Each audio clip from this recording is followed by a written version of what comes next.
Wala nang maraming paligoy-ligoy pa, diretso sa punto na.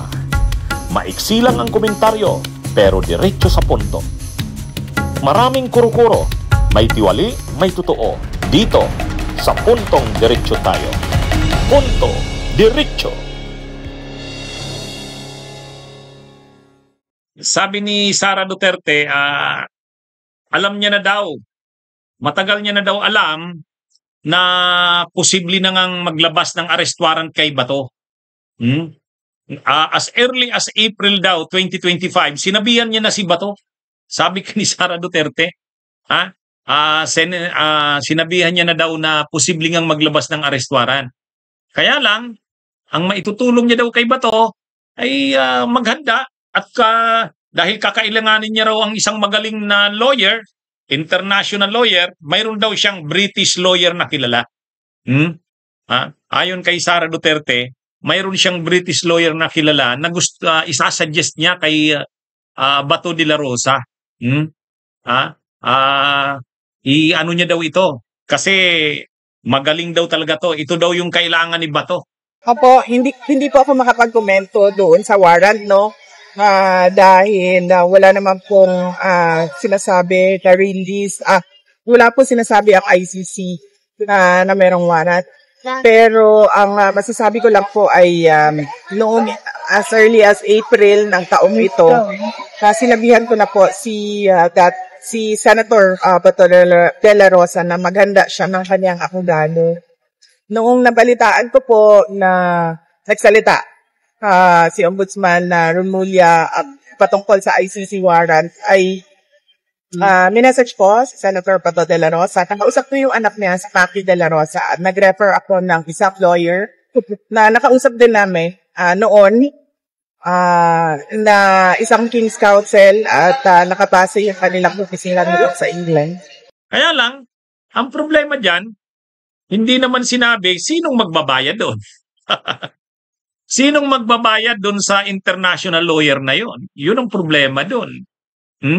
Kasi syempre kung international lawyer yan, ICC practicing lawyer yan, ang mahal yan. Kung si Kaufman nga, 150 million daw. 150 million daw ang bayad kay Kaufman. Di yung lawyer na yan na sinasabi ni Sara na ino-offer niya kay Bato. Ganyan din malamang yan. At hindi lang yan isang lawyer. Kahit si Kaufman, humingi ng mga katulong na lawyers, 5 yata sila. Yung associate counsel niya, si Dom Jacobs ba yun? Ano yun? Friends na ICC lawyer din. Mahal din ang singil nun. Yan ang isa siguro sa iniisip ni Bato. Siguro ang iniisip ni Bato, malamang. Okay, may isa-suggest na British lawyer si Sara. Pero ang tanong siguro ni Bato, paano bang bayad niyan? Totoo, mayroon naman si Batong pera. Alam naman natin, alangan naman wala siyang pera. Pero hindi aabot sa pareho kay Duterte yan, bilyon-bilyon. Hindi yan katulad ng kila Saldico. Siguro, iniisip ni Bato yung sakit ng ulo na yan. Na kapag kinuha niya yung lawyer na yan na sinasuggest ni Sara, ang tanong, paano ang pagbayad? Yan? Euro o kaya dollar yan. At hindi yan tulad dito sa atin na ang bayad niya napakamahal. Kaya yan na yung sasapuin ni Bato na problemang malaki. Kaya siguro nagtatago na lang si Bato. Alam niya na pagdating, at saka ang isa pa dyan, siyempre dadalawin din si Bato ng pamilya niya. Dadalawin din siya ng pamilya niya. O di ang gastos doon. Ang gastos. Mabuti ang mga Duterte. Halimbawa si Sara, Vice President yan. Si Pulong, Congressman yan. Si Baste, Mayor yan. Yung mga anak ni Duterte, lahat nasa pwesto sa gobyerno. So ang daming pinagkukunan ng pera niyan. At marami yung nakuhang pera nung mga panahon pa. Sa tagal nila sa politika. Si Bato, mayroon din niyang naipon. Pero sa kakaharapin niyang problema na yan, yung pambayad niya sa abogado, hindi lang isang abogado yan, team of lawyers yan. yung pagdalaw sa kanya ng pamilya niya, matindi yan. Matindi itong, kaya yan na, karma, ano? Karma. Kaya, ang sabi ni Sara Duterte, mayroon na daw siyang naisip na lawyer na ibibigay kay Bato. British lawyer daw. Isasuggest niya daw ito kay Bato kasi magaling daw ito. Kaya lang, yun na nga, biglang naisip ko. Ang tanong siguro ni Bato, paano ba ang bayad niyan? Sasagutin ba ng Duterte yan? Ewan lang. Kailangan yatang ayusin nila yan, ano? Kailangan ayusin nila yan. Kasi malaki talagang gastos niyan. Mayroon ngang nagko-compute nung mayroong nagko-compute nung bayaran ni Duterte sa abogado. Kung 150 million kay Kaufman lang isang buwan, ilang buwan na ba yan? Mula pa March yan. March, April, May, June, July, August, September, October, November na. Aabuti na ng 10 months.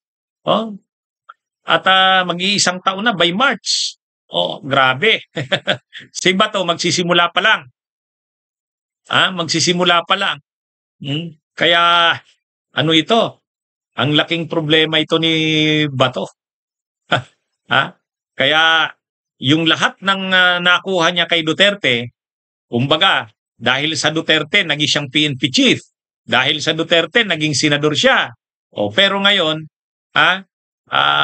sasapuin naman ni Bato ang malaking problema. Tatanda siya na ang laking problema na dala ni Duterte sa kanya. Yan na rin ang kapalit kasi ng pagsunod niya sa lahat ng pinagawa ni Duterte kahit alanganin, kahit illegal, ginawa niya eh. So ngayon, yan ang problema ni Bato. At ang malaking problema ni Bato, mahaba pa ang buhay niya kaysa kay Duterte. Si Duterte, sa totoo lang, naiisip nga siguro ni Duterte, baka mamatay na siya dun sa daig, sa ICC. Kasi 80 years old na siya. At sakitin. So hindi naman talaga malayo na posibleng doon na siya mamatay. Pero si Bato, mahaba pa ang buhay ni Bato. Ang lakas pa ni Bato, bata pa. Tapos doon siya na ang haba pa ng pagdadaanan niya na pagkakakulong sa ICC. Kaya sa totoo, hirap talaga yung ngayon siguro naiisip na ni Bato. Nanalo nga siyang senador, na-re-elect nga siya. Pero ngayon, tingnan nyo, 2 session na. Magkasunod na araw, 11-12, hindi na nagpapakita si Bato. Hindi na nagpakita si Bato. Yan ang malaking problema ni Bato. At ang ngayon, hindi naman pwedeng si Torrio ang magiging abogado niya doon sa ICC. Hindi rin naman pwedeng si Roque. May sariling problema si Roque. Kaya kukuha talaga siya ng international lawyer. Ang problema niya nga, yun may siya-suggest daw si Sara. Ang tanong nga, paano ang pambayad? Paano ang pambayad? Kahit sabihin ni Batong may pera siya, magkano bang bayad niyan? 100 million bawat buwan? Ay, mabigat. Magbiblid talaga siya niyan. Magbiblid si Bato niyan. Sigurado yan. Ano sa tingin nyo? Mga kabunyog, mga kababayan. Mahirap yung sitwasyon niya na yan. Kaya, anyway, yan na yung inabot niya dahil sa kasusunod niya sa mga Duterte. Bunyog, halikan na kasama ka. Bunyog, kapag buklod ay may pag-asa. Luzon, Visayas, Mindanao, isa ang pananaw. Sa bagong Pilipinas ang bunyog isisigaw. Bunyog.